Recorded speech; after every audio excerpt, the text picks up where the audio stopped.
House of Representatives on November the 24th, 2020 passed the second reading of the bill that seeks to repeal the Electoral Act 2010 and enact the Independent National Electoral Commission Act 2020. The bill is aimed at regulating the conduct of the federal, state and area council elections. It also seeks to address the challenges associated with the country's electoral system. That is why Governor Udom Emmanuel of Akwa Ibom State is asking the legislative and executive arms of government to expedite action to bring the bill to life. He commends the Speaker of the Ninth Assembly for the relative harmony in the House of Representatives and the qualitative selection of members to pilot the review process in the South-South. The Governor also speaks on why passage of the Petroleum Industry Bill is important. What I'm saying is because I have the privilege to say it, and I must say the minds of all Nigerians, not only 7.2 million Akwa Ibomites, all Nigerians. They've sent me, 200 million people sent me to say this today to National Assembly, both the Senate and House of Rep, that if you want us to believe this exercise, give us electoral bill as soon as possible, and let also the executive sign this bill to law. Then we'll believe that this one too will see light of day. Nigerians have said. The chairman of the Special Committee on Constitutional Review and leader of the delegation, Gideon Gwani, believes the exercise will address the challenges confronting the country, especially insecurity.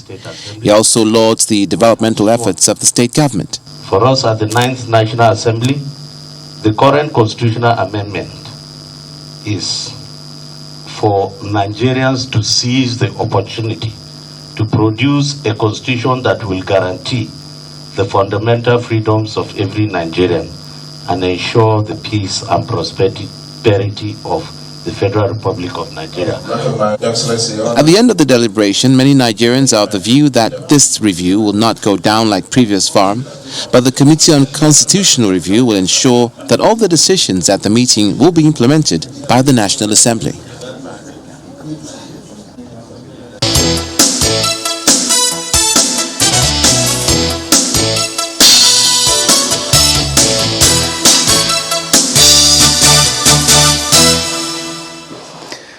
Well, today is the 11th of June, 2021, and it's exactly 2 years today that the National Assembly was inaugurated. Today's National Assembly was inaugurated 2 years ago.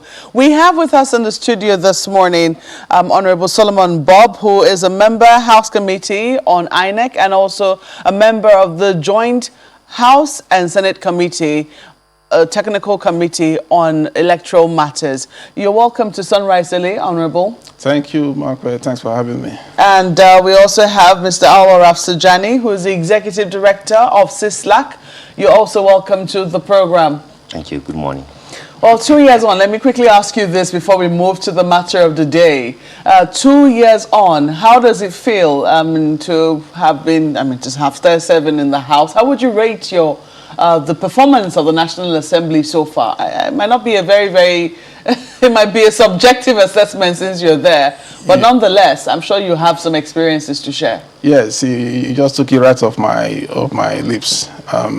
Any assessment coming from me might be a subjective one, but you know, they say lawmaking is it's not an experience that just happens. You know, it grows with time, it evolves with time. So for some people, it takes a while to get in the swing of things. But well, the verdict's out there. 2 years into this term, the verdict's out there in the public. I know the perception of this House is not a very rosy one. Okay, so Nigerians can judge for themselves if we are doing okay, if we are below par. You know, I can speak for myself, but I don't think I have. I'm not going to say a lot about the National Assembly in general. Was it what you were hoping that it would be when you entered? No, it's not. It's not. When you opted to serve in the House of Reps? No, it's not. It's not. What has been dashed to your expectations? Well, quite a lot.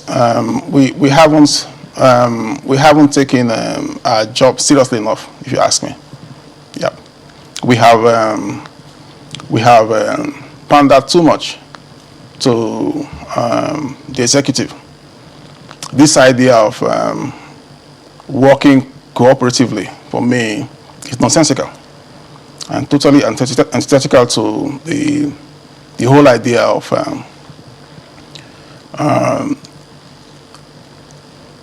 branch system of government. Okay?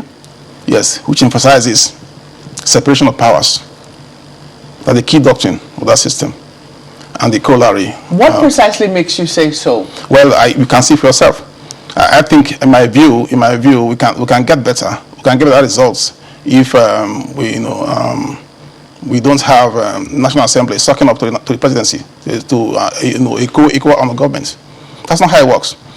By prescription, description, the arms are not supposed to work, in homogeneity. Okay? Yes. You get the best out of them from torso. Okay? Their relationship is necessarily bound to be acrimonious. Nothing wrong with that. Not to be ashamed about. Okay? I'm not really shameful about that. That is how it's defined. It ought to be so. From that acrimony, you get the very best of what you want. Yes, because when you have political homogeneity, such as we have now, you have basically a fusion, almost like a fusion of the two arms. That suggests something sinister. It's not healthy for the system. It's not. And that leads to an atmosphere of absolute power in one arm. And back when I was in school, we used to be enamored of Lord Acton's dictum that power corrupts, and absolute power corrupts absolutely. You cannot have a system that is designed to be separate arms of equal arms of government, not basically getting conjoined somewhere in the head or anywhere and working cooperatively. That is not the design of the Constitution.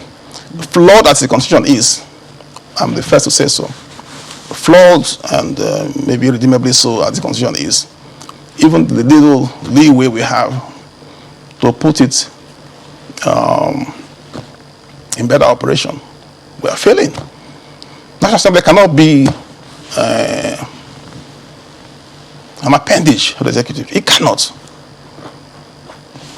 Yeah. Well, with such a rather critical assessment, I'm not going to ask you to say much more, Mr. Rafsanjani. Let's quickly get to the matter of the day, which is the Electoral Act. You're already undertaking a constitution amendment that's both arms of the National Assembly, and well, you can see you guys are going around the different zones. You heard there Governor Odom Emmanuel saying that he would like, that the Electoral Act be passed first. For a number of people, they also say the same thing, that what confidence should be put or should be reposed in the National Assembly if they have not been able to meet their own promise. Twice now, they have reneged on delivering, at least an Electoral Act that is acceptable to all Nigerians, to the public, when they said that they will. What has been the cog in the wheel, so to speak, holding you back from being able to deliver on this promise? Do you want to quickly comment on that? Then I'll come to Mr. Rafsanjani, of course. See, let me tell you, given the time we have now, in my view, the mandate of this, of the present administration in the short time it's got left is just two prongs. Okay? Tackle the insecurity that is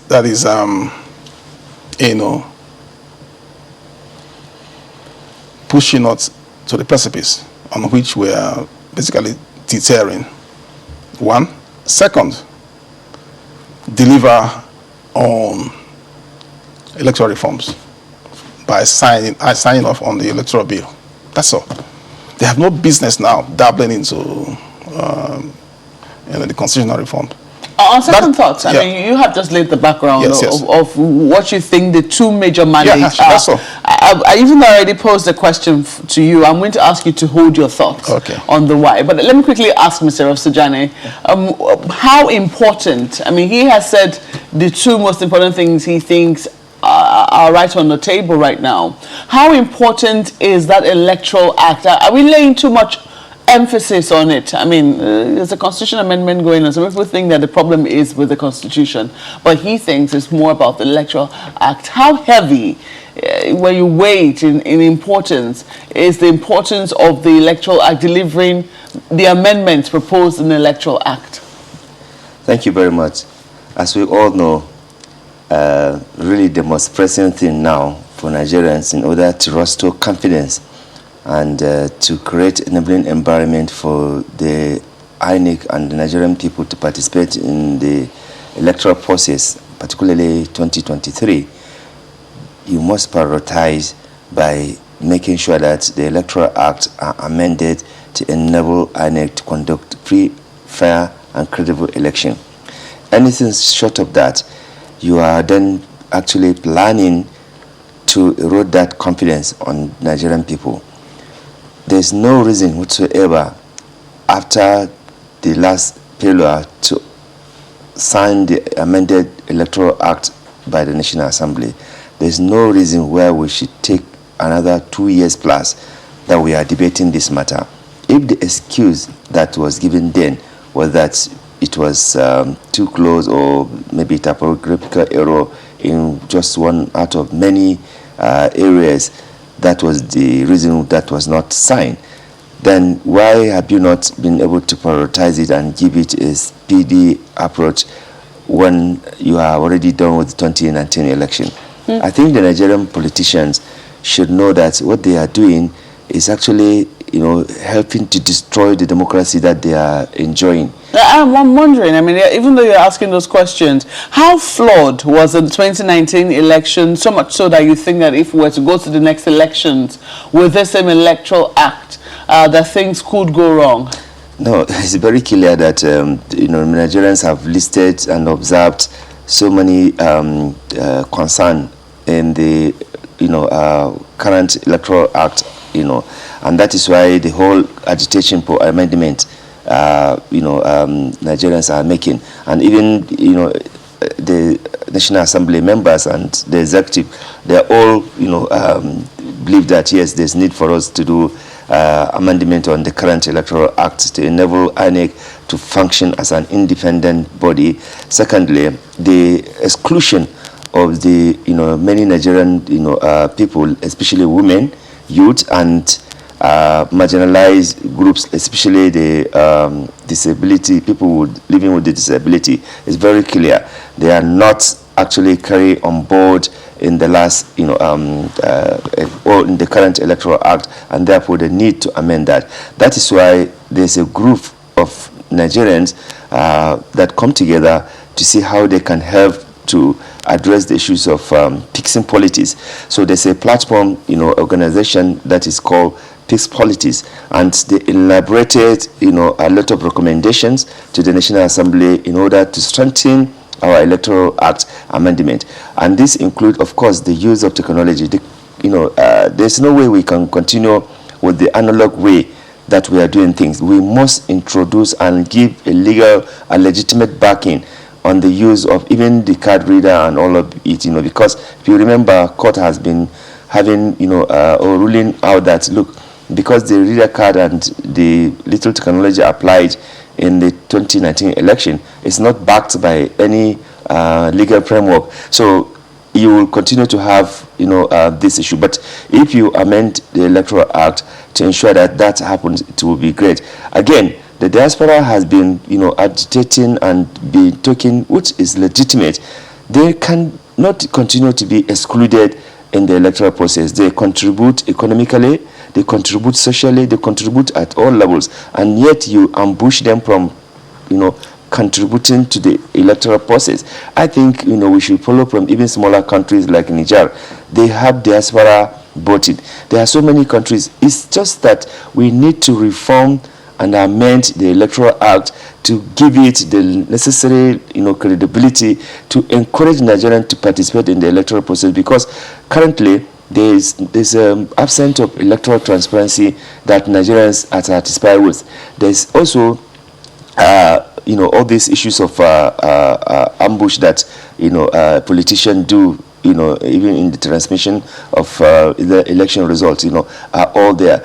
if you really want to move forward and you are serious about consolidating democracy through electoral transparency and electoral inclusion, you need no option than to actually embark on speedy amendment of the Electoral Act.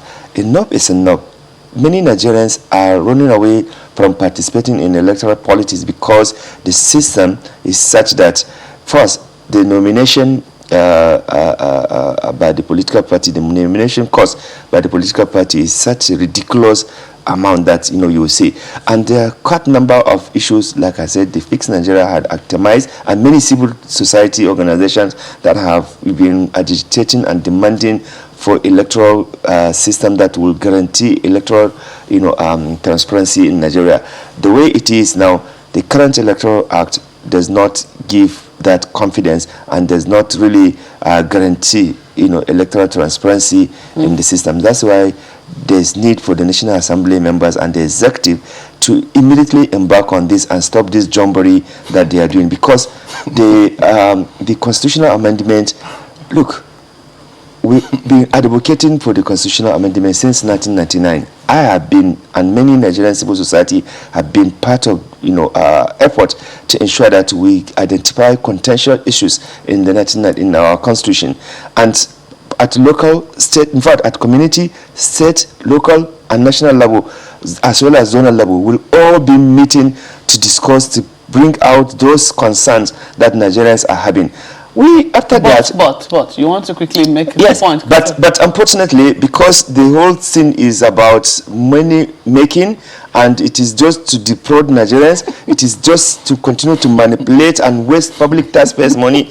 That's why up to now we have not made the necessary progress that we were supposed to make. Remember, 2014, I was a member of the Jonathan National Conference. We identified similar issues we've been identifying since 1999 when we came into democracy. We work out, all the issues that require amendment. We work out issues that require, a constitutional amendment, and issues that require just policy by the Jonathan to do that. 2014, after 2014 to date, nothing has been done. Now, what guarantee do you have that this ongoing exercise that is going on will not also end up like the previous one? So that's why we need to separate. Give the Electoral Act amendment speedy, attention, rather than combining, the two. The members are busy going to do all these constitutional amendment. So let me quickly ask Honorable then, he's in the House Committee on INEC, and he's also in the Joint Committee, Senate and House, the Technical Committee on the Electoral Bill. What exactly has held it up? Thank you. Well, before I respond to that, let me first clarify. I did not, in my opening remark, suggest by any means that the Electoral Act is more important than the constitutional amendments, than the process to reform our constitutional order. No, that's not what I meant. What I meant to say was that at the moment, given the time available to this administration, they should focus on two things. I mentioned security and electoral reforms. The other one is beyond, I can assure you, beyond their capability. Do you think a constitutional amendment is going to go on longer than 2 years? We don't have enough time to do that.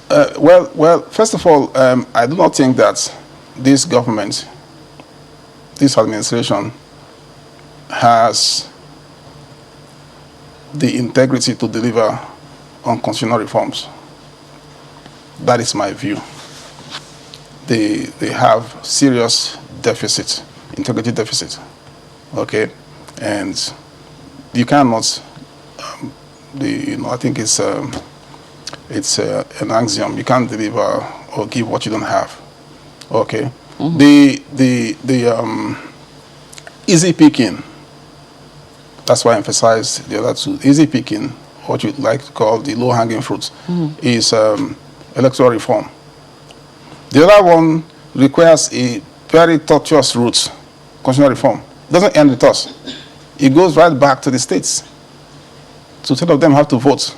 And there are some requirements, there are some amendments that will require forfeit, of each House National Assembly voting. Where will you get that majority from?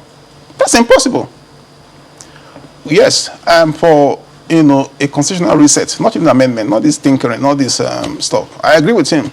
This appears to me like some kind of gaslighting, some sort of, distraction. The meat now is this one: get electoral reforms done, sign off on the bill, conduct fresh, credible elections. Okay, that will infuse system with new credibility, new confidence. Okay, then it will be the remit of the other any government that takes over from you. Okay, to look at what's possible. He made reference to the 2014 report. This government came in and basically kicked it into the gutter. Well, they had no stomach for it at all. That could have been a starting point for them, a good starting point for them. If they had any intention to carry out, all the decisions there. So luckily, he was there. He was a member of the conference, like he told you. All decisions were read by consensus. That is how you build a constitution. Okay, there's not a look. I have several bills. Okay, which can't even see the floor of the house. They can't. Even when they do, they vote them down. There's so much you can do through consensus. So I've always advocated that we need a fresh start. And how do you do that? We can, convoke a fresh a constituent assembly to consider a new constitution. Okay, and then give ourselves a period, say, consider this current constitution an interim constitution. So we'll come to the constitutional amendment if we have time. Okay, back to sorry, I think the Electoral Act. Yes, I'd like you to comment on that. What has held it up? Because we understand that work has gone. Quite a lot of work has been done, but it would seem that it's just not being passed just yet. What is holding it up? I wish I could tell you, but I cannot say. I don't know what's holding it up, and because I don't know what's holding it up, I should know. Because I don't know when I should know. I can only surmise that it's something unhealthy. It's something unhealthy. This administration, just about, think about a year or two, nearly last year, we set up quite a... By this administration, you mean the administration of the National Assembly? Absolutely. Or yeah. that of the President? Yeah, in this context, I'm referring to the National Assembly. Okay. Yes, they held a lot of promise. They made exuberant promises everywhere. We're going to deliver on the new electoral reform. They went public everywhere. Right now, what I can see is they are walking back those promises. Yes, we've done the job. Like I said somewhere else. By doing the job, what do you mean? Yes, we prepared the draft bill, finished the work completely. We had public hearing. No, yes. Okay. Thereafter, I went into real work. I never had a full Christmas. I was asked to come back. Cut my break short and come back for the technical committee work. The Joint House and Senate Technical Committee work. We were there, finished the work. We reassembled House and Senate together, reassembled, considered what we've done. Approved it. Had several other meetings. With INEC and other stakeholders, including foreign partners. Everything is done. Okay. How was the meeting itself, the work, doing the work itself? Because oftentimes people say, oh, the National Assembly, they're not interested in giving us a new electoral bill because it's going to hamper them. No, that's not true. That's not true. In the discussions that you had, in the work that you carried out, how optimistic or how open were people to the changes that were being proposed? Well, I cannot give you details of what went down. Okay, those are some things I have to. I can't say that in the public. Okay. But I know that not all of us were on the same page. Different backgrounds, different political persuasions, and all that stuff. Ensured that we had different approaches to what we wanted to get. I've said it, elsewhere that some of us wanted more drastic, more radical reforms than we have. But what we have now is an improvement of what we had before. Yes, but even that is obviously causing jitters in some places. So my guess is that. Because what I see in the two chambers happening is no coincidence. For me, it's coordination, more or less. Okay? Yes, the two chambers work in tandem. We're independent of each other. So for the Senate not to lay its reports, and the House not to lay its reports, is coordination. So that leads me to conclude that there's something sinister, something not very salubrious. Like I said, not healthy. Is there a way you can put pressure on the chairman of the committee to ask what is going on? Part of what I'm doing now, I've spoken in several forums, and I'm speaking here today. Part of what you see, I'm not holding back. Yes. Well, you're holding back a bit. No, you're looking for details that you shouldn't get. Why shouldn't we get it? I mean, what we would like to do is be able to assess the mood. I cannot give you. You are asking me to give you the specificity of individual. Not necessarily. It's just an overview of the mood. No, the mood was okay. The mood was okay. The mood was change accepting. If I can put it that way. Yeah, it was one that recognized that yes, we need change. We need to move with the times. Some of the provisions there are anachronistic. The Extant Act. But there was an agreement that change was needed. Of course. There was a level of change. The degree of change. Yeah. Yeah. Some of us wanted something more than what we have now. But it's okay. But the point is, Nigerians need to bring as much pressure on the National Assembly. How optimistic are you that when this bill gets to the floor of the House or the Senate, that most of the changes that you have envisaged in that bill through the work that you and your fellow committee members have done will eventually scale through? Well, sometimes the hope that kills you, but I think that it will pass because, like I said, these changes are modest. Not not groundbreaking, not earth shaking. Not earth shaking. They are modest. So I think that with some a little bit of support from that side to pass. I think so. But why it's a bit of a problem for them up to now is a surprise to me. So like I said, I can only surmise that they are trying to bide for time, and I hope that Nigerians will not let this administration when I say administration, I mean administration in the full in the whole, both the executive and everywhere else, not to sleepwalk us into another deja vu, because that's what it's looking like. You come down to points, oh, yeah, we haven't got time again. Oh, because let me tell you, when we pass it, you will still have to go back. You will go to the president. There's no guarantee that he will sign first time. You can throw it back at us. Oh, XYZ points, look for some, pedantry and point to and say, oh, amend this, check that. Back and forth. Before you know, your time is gone. And mind you, you should know, it's a civil society person. 6 months to election, you can't make any amendment to electoral law by ECOWAS protocol on good governance. So, where's the time? We are going on break next month. Yeah. When we come back, by the time we come back, we'll have just enough time to consider the budget. Well, we are going on break right now on this show. When we come back, there'll be more questions from my colleagues in Lagos. Please stay with us.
Okay. Honorable Solomon Bob, who is a member of the House Committee on INEC and also a member of the House and Senate Technical Committee on the Electoral Bill, is still with us here in our studios. And we also have Mr. Awar Rafsanjani of CISLAC here as well. Gentlemen, I'm going to throw this to my colleagues now in Lagos. I'm sure they definitely have questions for you. All right. Gentlemen.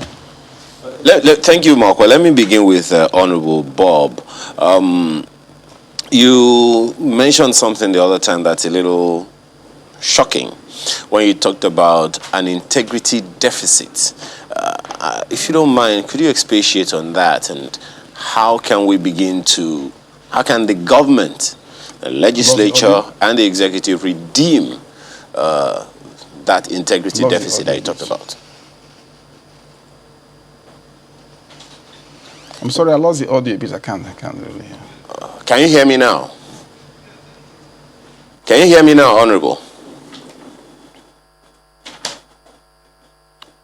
Okay, well, you talked about an integrity deficit the other time when you were talking about the government being able to deliver on the constitution review.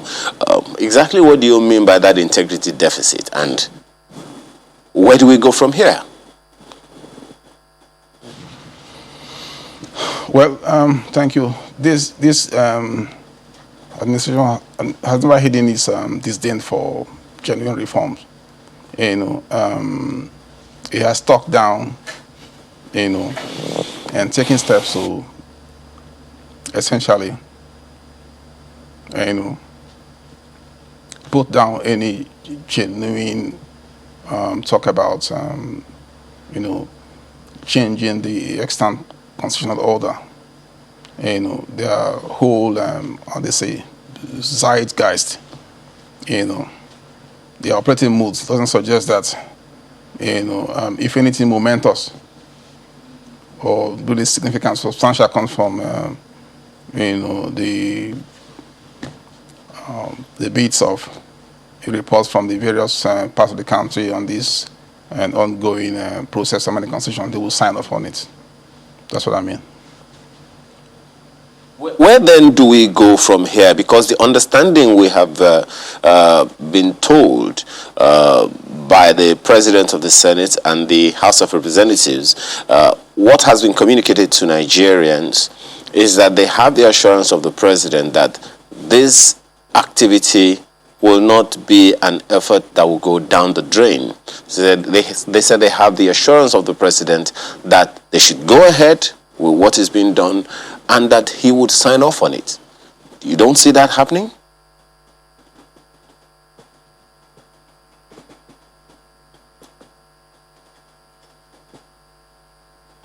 Honorable, can you hear me? Honorable, if you can hear me, we have the assurance of the President of the Senate and the Speaker of the House of Representatives that the President said he would sign off on whatever recommendation the National Assembly brings to him as a result of the efforts going round for the Constitution review. Don't you see that happening?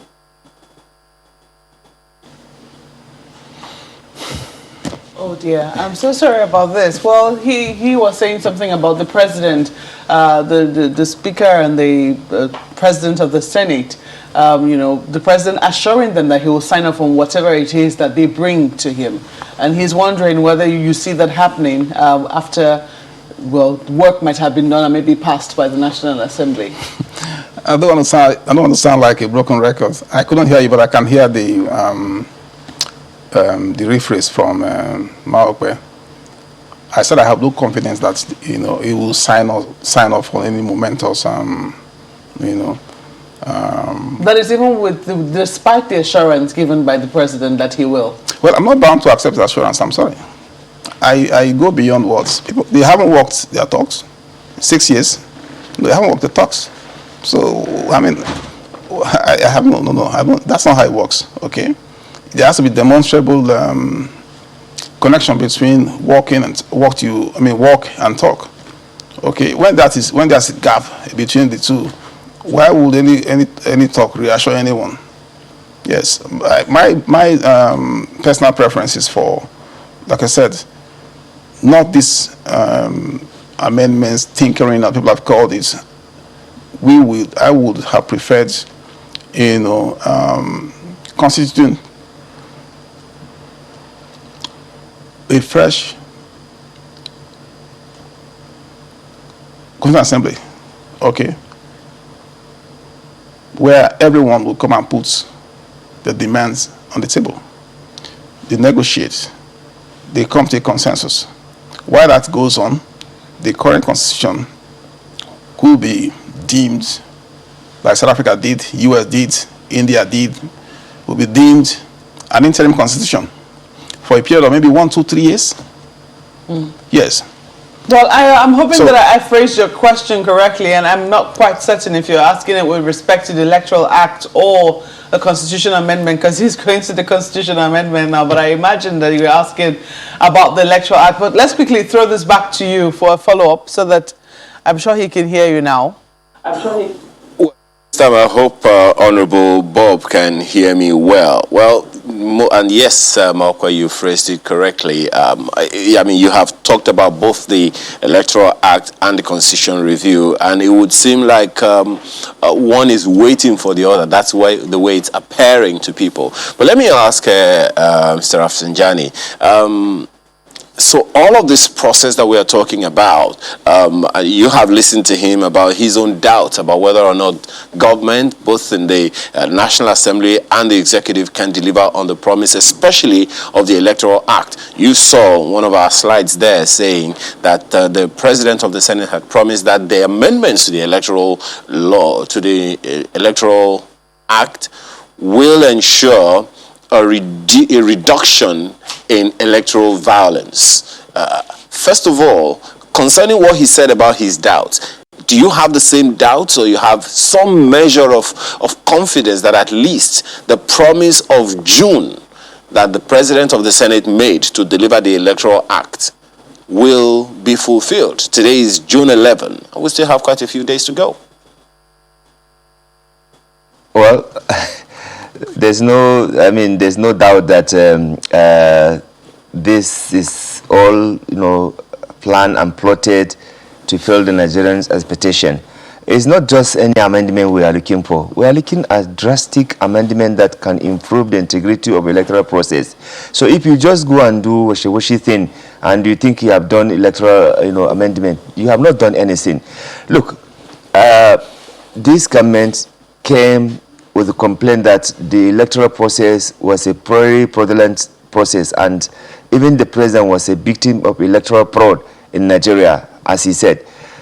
6 years after, you did not see that concerted effort to see that the electoral process is actually amended or improved. Now, is it today that we will now have the confidence after 6 years of waste?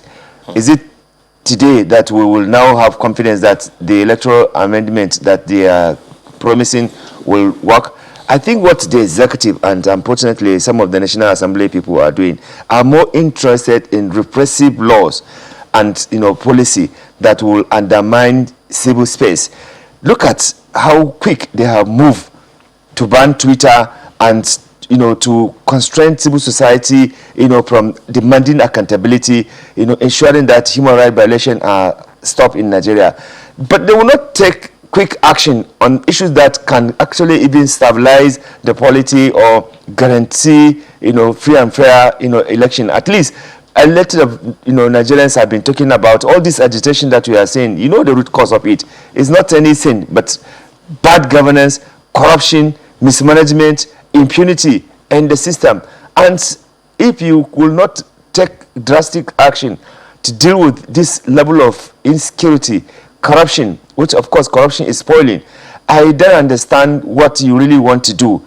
So now you have less than 2 years to go, and the Electoral Act, if had been amended, would have been tested on several elections that has been happening. We will now see where there will have been gaps, and then we can quickly go and address that gaps. But you refuse to do. You are waiting for the election time to come where it will be impossible to even observe any gaps in what you are even amending, without even practicing it. I think there is need for the Nigerian government, both the legislature and the executive, to remember that they are actually ridiculing Nigeria, because they have told the whole world that the problem is XYZ, and they have meat and knife, they are not able to take any action. I think it is important that our representative in the National Assembly to rise up to the occasion to meet the aspiration of Nigerians. If the executive is not able to, coordinate its own thinking because of the, maybe chaos that I can see, because both executive and the legislature, I think there seem to be chaos, in terms of coordinating to deliver good governance. Nobody is actually taking responsibility, and nobody is helping to ensure that Nigerians' frustration and concern that matters, that require urgent attention, is given. Because if they are doing that, by now we should not be talking, about electoral amendment. We should have actually, passed that area and move to other areas that require attention. There are so many important legislation that the National Assembly, 2 years after, is still not done anything. Look at the PIB. All the areas that will even improve the economy, improve the security, improve the electoral integrity, and bring sanity into the polity. Nothing is happening. So what guarantee do we have now that, based on just a mere statement, that we will, see the genuine and those issues that Nigerians have been talking about in the area of electoral amendment that will have been included and be done? Women have been terribly marginalized. People living with disability have been totally marginalized. The whole, party nomination has been totally privatized and commercialized.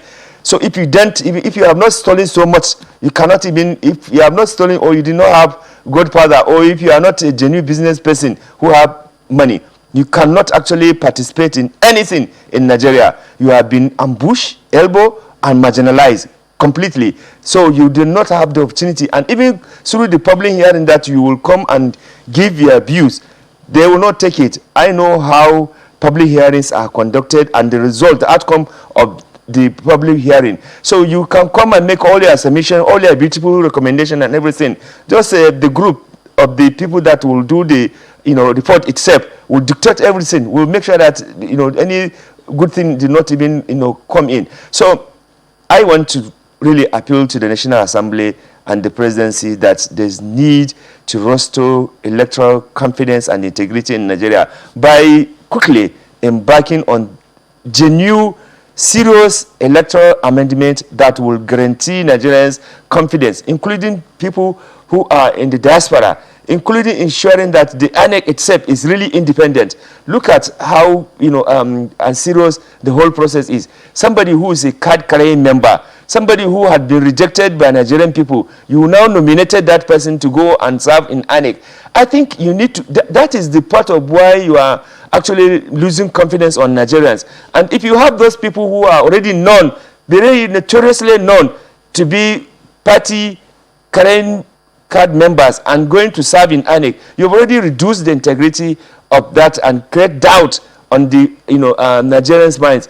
So there are a lot of people, and there are a lot of ways that the president can compensate those who he felt they have worked for him, but not to go to where he's supposed to be independent, where Nigerians, all from the old political parties and those one that are not in the party, we want to see fairness. We want to see that are not actually turn the place into a propaganda machine of the government. That initially, there was a loud outcry when that happened initially, and we thought, that nomination had been withdrawn, only for us to see that it was read on the floor of the Senate, and we were told that if anybody should have any problems with it, that people should protest. That not everybody who has been nominated scales through. Isn't that comforting enough for you? No, for the fact that you even resubmitted that name, it actually shows that you are not really bothered about the feelings and the sensitivity of that thing. For me, that act itself, is even very, very terrible, because many Nigerians have spoken against, including even members of the ruling party, because some of them, they are interested and they want to see their integrity protected, and they want to really continue to play this politics in a manner that Nigerians can have confidence on them.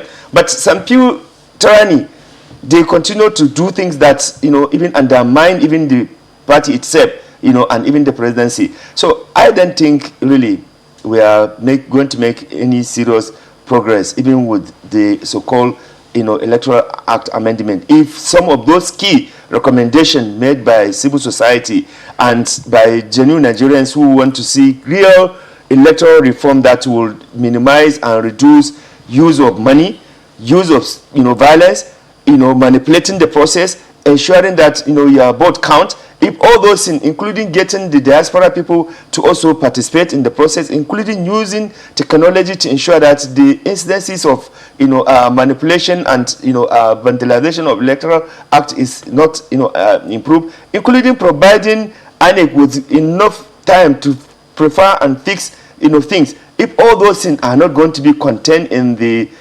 amendment they are going to give us, I am telling you, we have gone back to square one. We are not making any progress. Let me see if my colleagues have more questions for you. Gentlemen. Well, thank you, Mark. I mean, it's unconscionable, Mr. Rafsanjani, to hear that, public hearings hold and, the issues raised do not reflect in the eventual bill that is passed.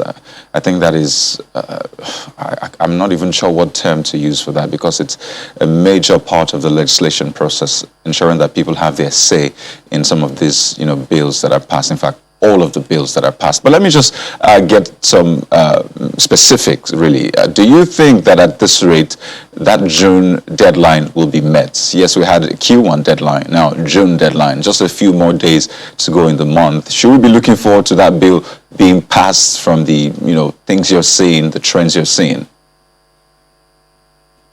Yeah, you remember, this is June now, and the legislative processes, is just not just one step. There are about 5 stages. Right now, there's a need for even the conference to harmonize, both what the House and the Senate has done, and they have to adopt that and transmit that to the president. In fact, to tell you, between after the adoption and of the harmonized version, before the thing transmits to the president, from the clerk to the president, it's also another bureaucracy. By the time the thing gets to the president, they will also subject it to their own legal review to see whether everything is okay. If it is not okay, there will be another delay to bring it back. And you know very well, this National Assembly may not have the lever, even if they have beautiful, good recommendation or amendment in the Electoral Act. They may not have the lever to override the president, because they've already said that whatever the president brings is what they will, do. And that was, something that, for me, is undermining your own authority, your own power, because you are not elected. Nigeria did not elect you just to go and say anything that the president brings, you will take, or that you are not in opposition with whatever the president will say. I think, for me, there are some statements that some of the National Assembly leaders have done that are not good, even for their own image and for their own integrity. And therefore, for me, sincerely speaking, you can work with the executive. It's necessary, but to surrender your own power, your own authority that the people who have given you is not really good, and it's actually show that, it will be difficult to do that check and balances. And that is why today we have several, reports by the National Assembly. Nothing, no motion, no movement on it.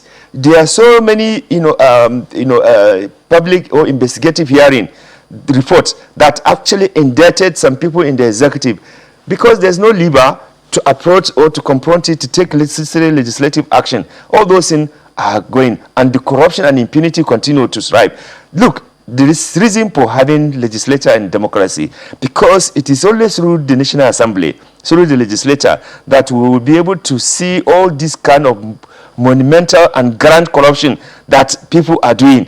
Now, through the public hearing, investigative hearing, oversight, they are able to expose those things.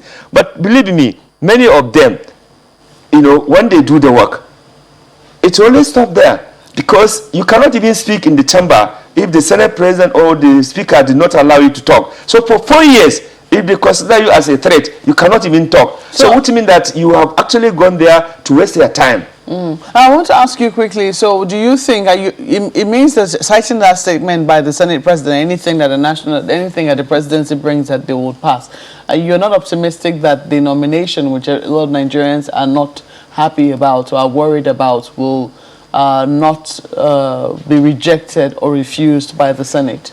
If we have people of conscience and people who bother themselves about self-integrity and also creating confidence in the system, some of the senators will outrightly reject that, because by rejecting, they are even helping the president.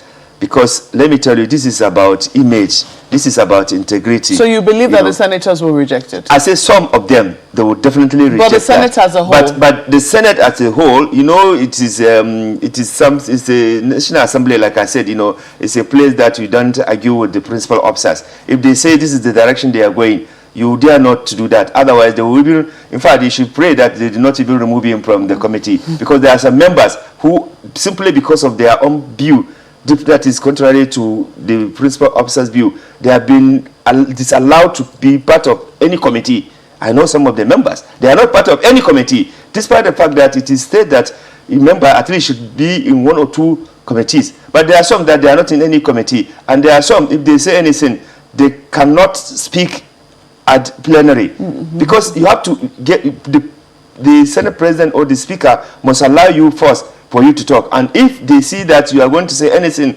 that will probably, according to their own thinking, embarrass the government, you will not talk. And if you talk, they can even sanction you, even though now there's a court injunction, they cannot suspend anybody. Honorable will know more about that. I don't know how rampant, I mean, some people say that's bullying, how rampant bullying is in the National Assembly, but sadly we've run out of time, you know. Can I just make a quick comment? A quick comment. 2 comments here. Well, first, with respect to, I think you are referring to, you are alluding to the nomination of, or renomination of Lawrence Arnold, I guess? Yes. Now, that is scandalous. It's embarrassing. And if the Senate allows that nomination or renomination to pass, then they would have sacrificed their integrity by whatever means that's audacity to send her name back to the Senate came, whether through cajoling, coercion, bullying, gaslighting, even blackmail, name it. They have to stand up and refuse to suck up to the executive, because it will be embarrassing. Already the image of the National Assembly, you know, is not a very good one, you know, out there. So they shouldn't do anything to make that worse.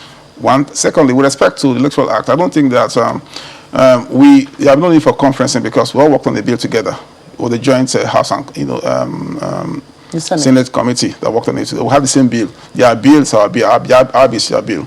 So, but speed is needed. We are out of time. We don't really have time. Like I told you, they will toss it back and forth and then look for an excuse at some point to say, we see, we should be wary of a deja vu. That's my point. Well, it's a fine place to leave it, gentlemen. Thank you so much for sharing your thoughts on Sunrise Edit this morning. Honorable Solomon Bob is a member House Committee on INEC and also a member of the Joint Senate and House Committee, Technical Committee on the Electoral Bill. And Mr. Awar Rasujani is the Executive Director of CISLAC. Once again, gentlemen, thank you for coming on Sunrise Daily this morning. Well, that's it for this segment. It's over now to my colleagues in Lagos for another take on another topic. Gentlemen.